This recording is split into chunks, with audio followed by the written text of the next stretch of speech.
Okay, so hello. So I'm back again. This is now the second part of my report. The first part, which I already discussed last time, was about the facts and brief history of Mindanao literature. For today, or for now, I'm going to discuss one of the most notable and respected authors from Mindanao literature, like Ibrahim A. Jubaira.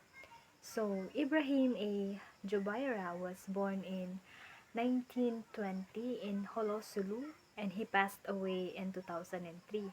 He was a Tausug writer who became known all over the Philippines for his meaningful stories about Muslim life in Mindanao. He wasn't just a writer, he also worked as a teacher, an editor and columnist, a chronicler of culture, and even a public servant and diplomat. So his educational background also influenced his writing. So he studied English language education at Zamboanga Normal School during the American period. So because of this, most of his literary works were written in English, making him one of the first Muslim Filipino writers to gain national recognition. Okay, so what are the major works of Ibrahim A. Jubaira? So now, let us move on to his most important literary works like Blue Blood of the Big Astana, 1941.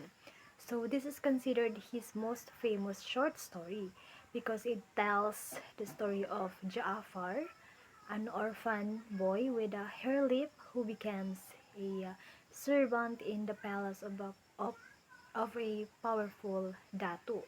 As he grows up, Jaafar falls in love with the Datu's daughter, Dayang Dayang, but deep inside he knows he cannot be with her because he does not come from a noble family. So the main conflict is the painful reality of social class differences. So in the ending, years later, Jaafar meets Dayang Dayang again, but she is now poor and no longer part of the ruling class. So even though he still loves her, Jaafar chooses to walk away. He accepts that their social divide will never allow them to be together. So the themes of this story is forbidden love, inequality, faith, and identity. So the second um, notable works of Jubaira is A Canto of Summer and Other Stories, 1974. So book is a collection of 15 short stories. These stories show the everyday life in the Muslim South, both the beauty and the struggles.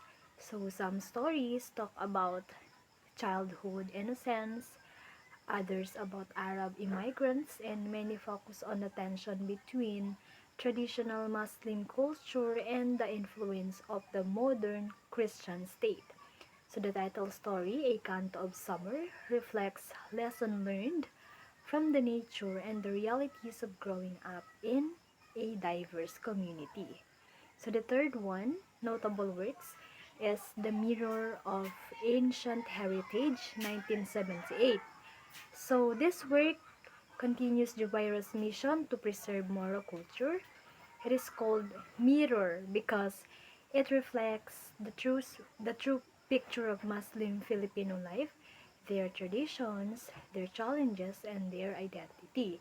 So many schools use this book to help students understand issues like land conflicts, displacement, and cultural identity in Mindanao. So the Juwaira's contribution to Mindanao literature, um,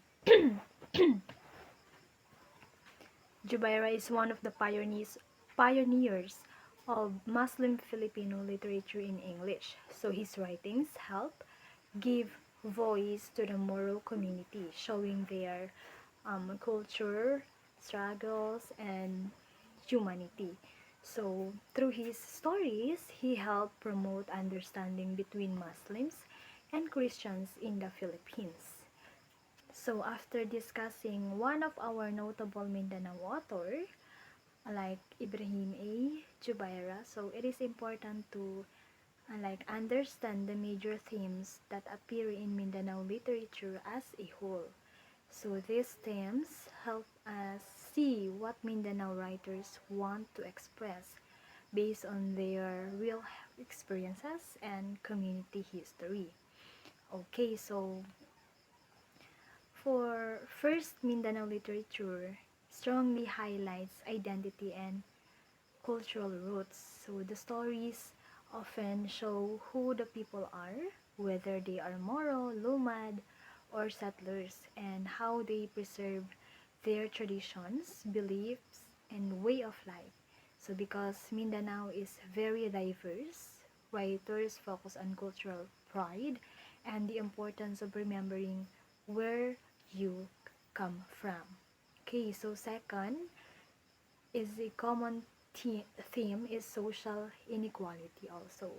Many works portray the gaps between the powerful and the ordinary people. We saw this already in Jubaira's Blue Blood of the Big Astana, diba? Where class differences decide a person's fate. So this theme reflects real situation in Mindanao, involving land, authority, and social barriers. And third, Mindanao literature often deals with conflict and struggle also because the region faced colonization, war, and displacement. Many stories show people fighting for their land, their beliefs, and their identity. So these struggles are part of their history, so they naturally appear in their literature. Fourth, despite the conflicts, another strong theme is search for peace. So many writers use their works to promote understanding between different groups, especially Muslims and Christians. Literature becomes a way to bridge differences and to show that peaceful coexistence is possible.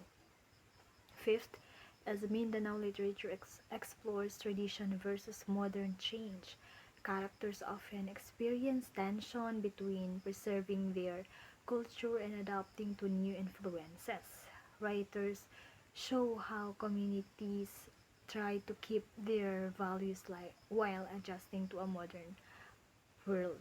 So lastly, there is a deep connection to nature and the land.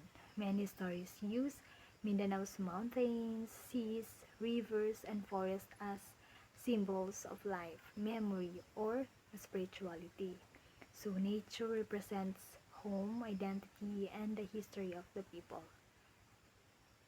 Okay, so that is the end of um my report. So thank you so much.